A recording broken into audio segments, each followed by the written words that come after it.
नमस्कार, स्वागत है आपका नया न्यूज पंजाब हिमाचल में और मैं हूं आपके साथ मुस्कान हुसैन। शुरुआत करते हैं आज के बुलेटिन। बता दें कि बीते दिन कसोली से शिमला पहुंचे आनंद शर्मा ने पीटरहॉफ शिमला में पत्रकारों से बातचीत की है, जहां पहुंचने पर समर्थकों ने उनका जोरदार स्वागत किया है। बता दें कि इस्तीफा देने के बाद आनंद शर्मा पहली बार शिमला पहुंचे हैं। वहीं इंडिया न्यूज से आनंद शर्मा की खास बातचीत हुई है। आइए सुनाते हैं आपको इस खास मुलाकात में उन्होंने क्या कुछ कहा है।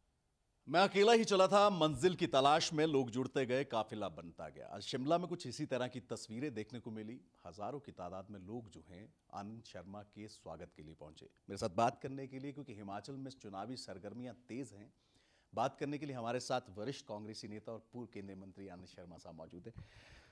अलग तस्वीर, पुराना संगीत, वही ढोल नगाड़ों के साथ स्वागत हुआ सर, और लोग जो हैं वो उत्साहित दिखे। घर वापसी, एक बार राज्य में आप आए हैं, अपने गृह क्षेत्र में वापस आए हैं, किस तरह का महसूस हुआ और जिस तरह का स्वागत हुआ उसको लेकर क्या कहें? मैं कृतज्ञ हूँ अपने लोगों का, हिमाचल और शिमला वासियों का, कि उन्होंने हमेशा स्नेह और सम्मान दिया। और आज भी जो मेरे आगमन पर मैंने खुशी देखी, जोश देखा, उससे मैं उत्साहित हूँ। सर, जिस तरह से ये कहा जाता है कि एक कहावत है कि कुछ भी करना है तो बुजुर्गों की, बड़ों की सलाह जरूर लेनी चाहिए। आप जो है स्टीयरिंग कमेटी के चेयरमैन थे, आपने इस्तीफा दिया, क्या कारण रहे, किन किन कारणों की वजह से आनंद शर्मा को? कुछ बातें हैं अंदरूनी, कोई विषय जिसको मैंने कांग्रेस अध्यक्षा को अवगत कराया, क्योंकि किसी भी संगठन में, संस्था में, परिवार में जो मुखिया होते हैं उनको वस्तु स्थिति से अवगत कराया जाता है, वही मैंने किया बस। अगर बात करें सर कांग्रेस पार्टी की, हिमाचल में चुनाव हैं आज के दिन, क्योंकि आप 5 दशक से ज़्यादा इस पार्टी को बनाने वाले, अपने खून पसीने के साथ सींचने वाले उन चंद लोगों में से हैं जिन्होंने कांग्रेस को जिया है अपने आप में। आज के दिन में हिमाचल प्रदेश कांग्रेस किस तरह से देखते हैं, क्योंकि फ्रिक्शन बहुत ज़्यादा है, गुटबाजी बहुत ज़्यादा देखने को मिली, चर्चा भी सामने आती है। आनंद शर्मा क्या चाहते हैं हिमाचल कांग्रेस के परिप्रेक्ष्य में, किस तरह से इस चीज़ को सुधारा जाए? गुटबंदी की मानसिकता से उभर कर सब लोग बड़े लक्ष्य की तरफ देखें, एकजुट होकर इस चुनाव को लड़ें। कौन से मुद्दे ऐसे समझते हैं जो कि हिमाचल चुनाव में इस बार जो है जिनको लेकर कांग्रेस जो है वो आगे बढ़ सकती है? 4 मुख्य विषय। एक, महंगाई, जिससे सब लोग प्रभावित हैं, पर ख़ास तौर पे जो हमारी गृहिणियाँ हैं, महिलाएं हैं, जो सामाजिक और आर्थिक रूप से पिछड़े लोग हैं, और जो हमारे नौजवान रोज़गार की तलाश में हैं। मध्यम वर्ग हो चाहे उससे ज़्यादा आर्थिक रूप से कमज़ोर वर्ग हो, वो आहत हुए हैं इससे, और कुछ अभी उसका समाधान नज़र नहीं आता। कोई ऐसा संवेदनशीलता राज्य या केंद्र की सरकार की नज़र नहीं आती। तो एक ही मुख्य विषय रहेगा। यही विषय था पीछे अभी 4 जो उपचुनाव हुए थे, लोकसभा का और विधानसभा के 3, उसमें तमाम कांग्रेस जीती थी। दूसरा बेरोज़गारी मुद्दा था।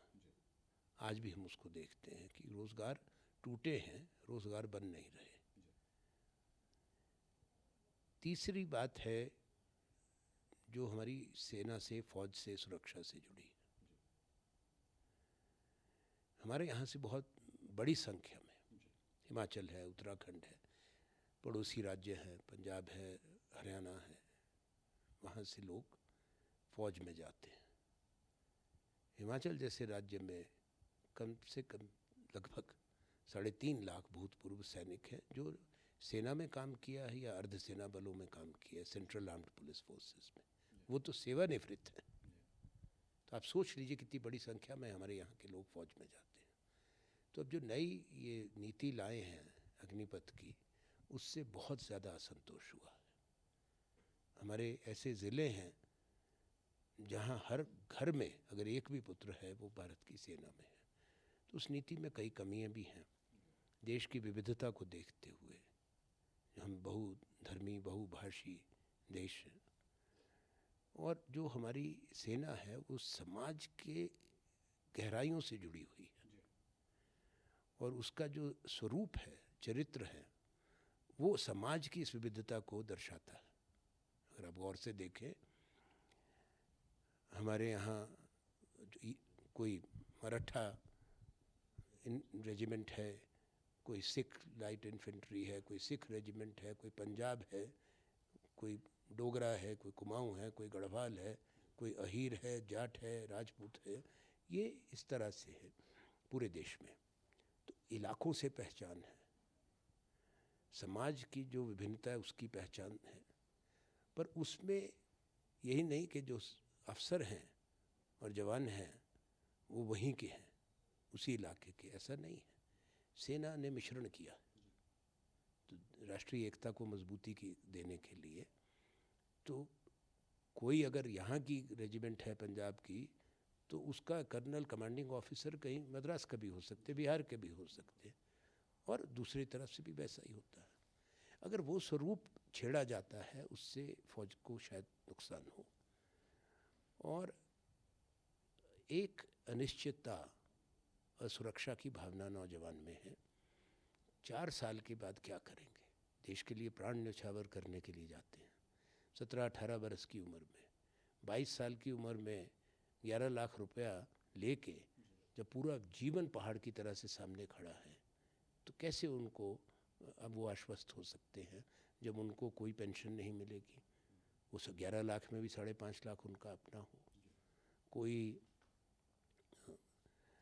मेडिकल की, हेल्थ केयर की कोई सुविधा नहीं है, कोई राशन जो मिलता था फौज के पेंशन लोगों को, जो आर्मी कैंटीन्स में उनको जाने का हक था, सामान खरीदने का, वो सब बंद। तो ये सरकार को सोचना चाहिए, ये विषय ज़रूर होगा।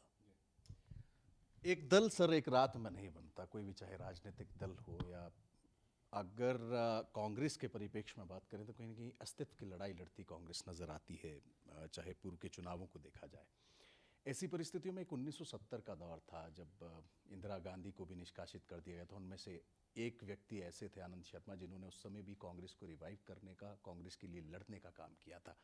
आज के समय में क्या समझते हैं, कहाँ कमी कांग्रेस की जो है वो दिखती है कि चुनावों के ठीक नज़दीक आते ही ये छिन्न भिन्न सी परिस्थितियों में एक बार फिर कांग्रेस पार्टी जाती है और उसका खामियाजा चुनावों में भुगतना पड़ता है? कहाँ कमी दिखाई? हमारा पहले तो एक संगठन मजबूत था, संगठन में बिना पक्षपात के प्रतिभा को और सम्मान दिया जाता था। जिन लोगों के नामों पर आम सहमति संगठन में थी, चाहे वो हमारी बूथ कमेटीज़ होती थीं, ब्लॉक कमेटीज़ होती थी, अब आज आम सहमति को नहीं देखा जाता। पदाधिकारी पहले बहुत कम होते थे, संगठन मजबूत था। अब पदाधिकारी बहुत हो गए हैं। कई हमारे यहाँ तो ऐसी भी परिस्थिति है कि कुछ 1-1, 2-2 ज़िला से ही हैं। तो जिस प्रदेश के जनरल हाउस में 80-85 लोग होते थे, अब 400 लोग हैं। तो ये कहीं, ये तो राज्य से है, पर पूरे देश में भी कुछ राज्यों को छोड़ के जहाँ अभी भी कांग्रेस का संगठन ठीक काम कर रहा है, जहाँ बड़े राज्यों में जहाँ हमारा अस्तित्व खतरे में पड़ गया है, बहुत कमज़ोर हो गए हैं, और वहाँ वापसी ज़रूरी है।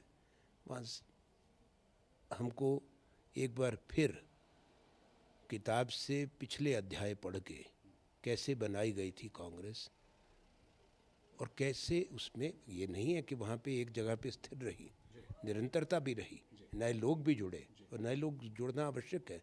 कोई भी संगठन, कोई भी समाज युवा पीढ़ी को शामिल किए, उनकी सोच को, उनके जोश को साथ लेकर आगे नहीं बढ़ता, ना मजबूत होता। सर, ये पुराने लोगों को दरकिनार करने की जो नीति चल गई पिछले कुछ सालों में, आप लोगों ने लगातार उठाया। ऐसा नहीं है, पुरानों में भी कुछ चुने हुए ही हैं, बाकी तो पुराने लोग हैं, हमसे बड़ी उम्र के लोग आज भी कायम हैं,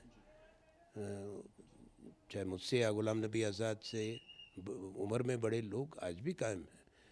हाँ, ये है कि उन बड़ों की श्रेणी में हम भी आ जाते हैं, पर ये सेलेक्टिवली होता है।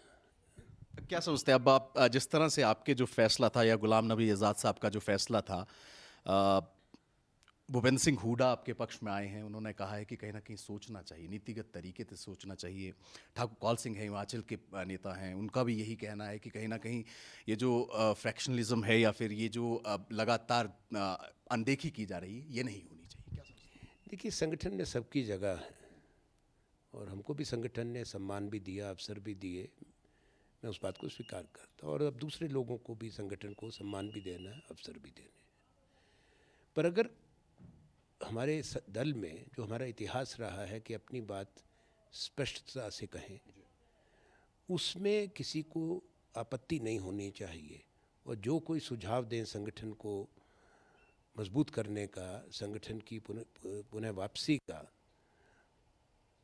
उनको सम्मान देना चाहिए, निशाना नहीं लगाना चाहिए। आप हिमाचल आए हैं, रण सज चुका है, राजनीति पूरी हो रही है, डबल इंजन का हवाला दिया जा रहा है आपके सामने। बिल्कुल विरोधी ये कह रहे हैं कि हमारे पास डबल इंजन है और ऐसे में डबल इंजन जब चलेगा तो विकास की लहर और तमाम चीज़ें जो हैं वो उसकी गति में तेज़ी आएगी। आप क्या कहें? डबल इंजन कहीं वर्कशॉप में खड़े हैं, क्योंकि विकास की लहर तो कहीं दिख नहीं रही। तो दोनों इंजन ख़राब हुए हैं, दिल्ली का भी और शिमला का भी। वो उसकी मुरम्मत करना ज़रूरी है, ठीक करना। आपने प्रेस कॉन्फ्रेंस में इस बात का जवाब दे दिया, लेकिन मैं अपने दर्शकों के लिए ज़रूर पूछूंगा। आपने साफ कर दिया कि मैं कांग्रेसी हूँ, मेरे खून में कांग्रेस दौड़ती है। आप जेपी नड्डा साहब से मिले, नड्डा साहब से आपकी मुलाकात हुई और एक बार नहीं, बहुत बार मिलते हैं। पर प्रदेश में ये चर्चा शुरू हो गई। क्यों मिलता हूँ, सबसे मिलता था। कुछ लोग मेरे आज भी उनको मैं याद करता हूँ, स्मरण करता हूँ, जो नहीं मिलते। हम राजनाथ सिंह जी से भी मिल लेते हैं, हम गडकरी जी से भी मिल लेते हैं। बात करने को जब हम संसद में थे, कोई विषय होता था, गृह मंत्री अमित शाह को भी मिलते हैं, नड्डा जी को भी मिलते हैं। कोई भी जो यहाँ सरकार के जो मुख्यमंत्री हैं, जनप्रतिनिधि का क्या कर्तव्य बनता है?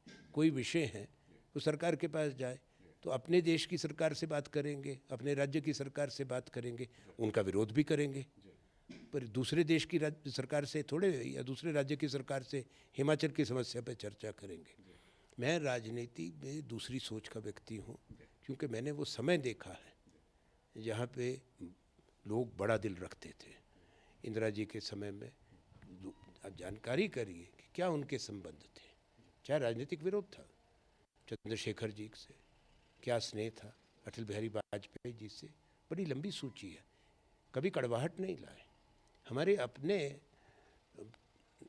कई दशक और बरसों संसद में, या कभी वो मंत्री थे और हम विपक्ष में थे, अरुण जेटली थे, सुषमा स्वराज थी, या हम मंत्री थे और वो विपक्ष के बड़े नेता थे, और बड़ी तीखी हमारी बहस भी होती थी, मतभेद भी रहते थे, पर एक बहुत अच्छे पर्सनल रिश्ते थे।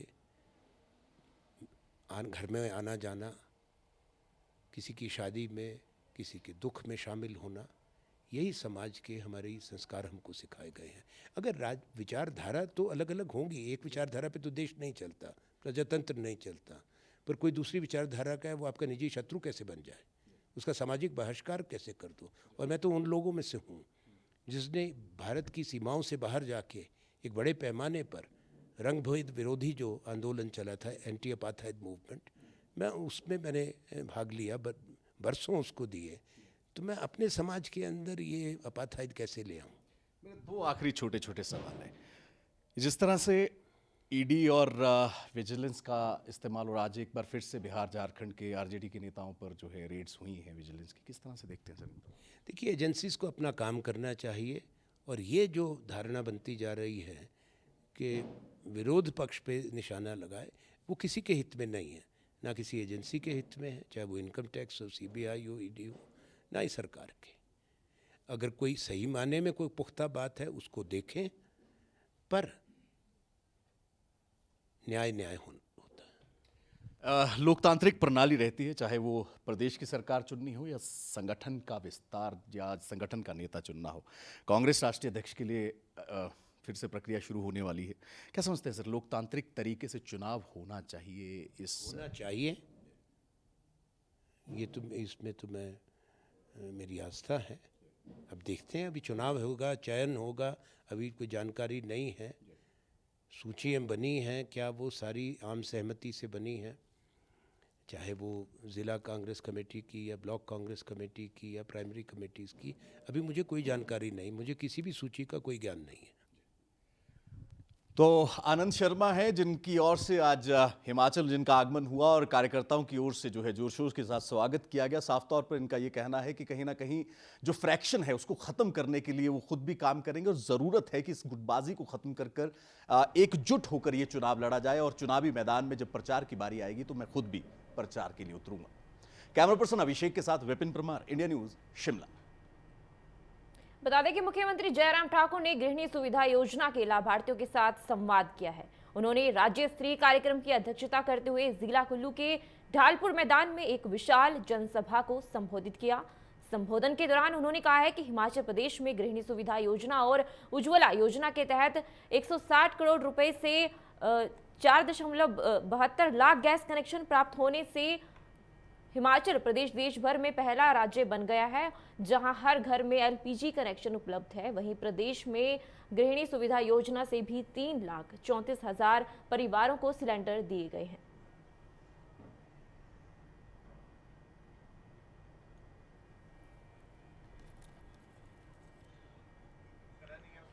हमने बिल्कुल सारी बात को लेकर के कहा कि बिल्कुल रेगुलेट करनी पड़ेगी ट्रैफिक, यहाँ पर मॉनिटर करनी पड़ेगी, क्योंकि 4 लेन का काम एक तरफ चला हुआ है, उसके कारण भी थोड़ा पोर्शन सड़कों का ख़राब है। और हम उम्मीद कर रहे थे कि 4 लेन के जो हमारे जो टनल जो बन कर के जो तैयार हुए हैं कुछ जगह वो प्रॉपरली कनेक्ट हो जाएंगे, लेकिन इस सीज़न में नहीं हो पाए। बरसात के अगली साल तक वो हो जाएंगे।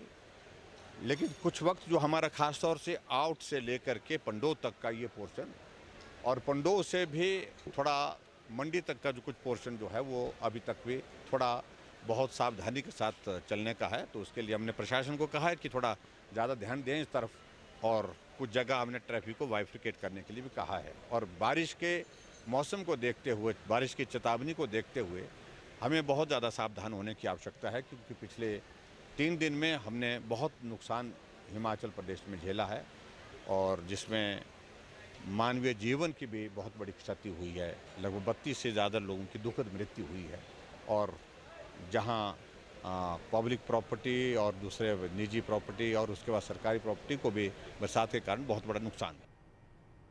हिमाचल प्रदेश कंप्यूटर शिक्षक संघ ने प्रदेश सरकार के खिलाफ मोर्चा खोल दिया है। प्रदेश कंप्यूटर शिक्षक संघ ने महासचिव अश्विनी शर्मा ने शिमला में आयोजित पत्रकार वार्ता में कहा है कि आज कंप्यूटर शिक्षक रिटायरमेंट की आयु के नजदीक पहुंच गए हैं, लेकिन कोई भी पॉलिसी नहीं बन पाई है। उन्होंने कहा है कि प्रदेश भर में 1300 से ज्यादा कंप्यूटर अध्यापक अपनी सेवाएं दे रहे हैं, लेकिन आज तक किसी सरकार ने उनके हित में कोई कार्य नहीं किया है। उन्होंने कहा है कि हाईकोर्ट ने वर्ष 2014 में कंप्यूटर शिक्षकों के हितार्थ पॉलिसी बनाने का निर्णय सुनाया था, लेकिन तब की कांग्रेस सरकार इसको लागू नहीं कर पाई और ना ही मौजूदा भाजपा सरकार ने इसको लागू करने की तरफ ध्यान दिया है। अश्विनी शर्मा, राज्य महासचिव हिमाचल प्रदेश कंप्यूटर शिक्षक संघ।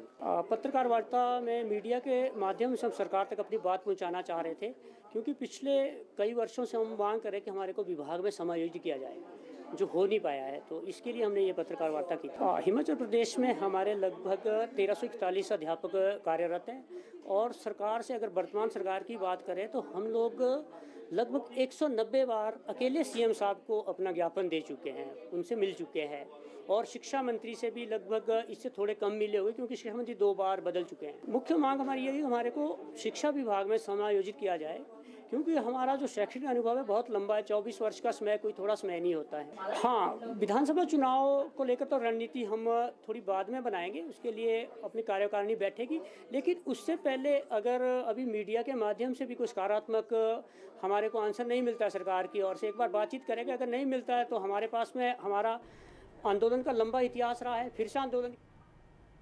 विधि एवं सहकारिता मंत्री सुरेश भारद्वाज ने कहा है कि प्रधानमंत्री नरेंद्र मोदी जी द्वारा आरंभ की गई उज्ज्वला योजना से छूटे परिवारों को लाभ प्रदान करने के उद्देश्य से मुख्यमंत्री गृहिणी सुविधा योजना अभी तक प्रदेश में 4,70,000 पात्र महिलाओं को गैस के कनेक्शन प्रदान करने में सफल हुई है तथा यह सिलसिला निरंतर जारी है। उन्होंने कहा है कि मुख्यमंत्री के प्रयासों व खाद्य आपूर्ति विभाग की सक्रिय कार्यप्रणाली से प्रदेश देश में प्रथम धुआं मुक्त राज्य बना है और कहा है कि भारतीय जनता पार्टी की तत्कालीन व वर्तमान सरकार के प्रयासों से महिलाओं की सुरक्षा, सेवा और सशक्तिकरण के लिए अनेक घोषणाएं भी की गई हैं।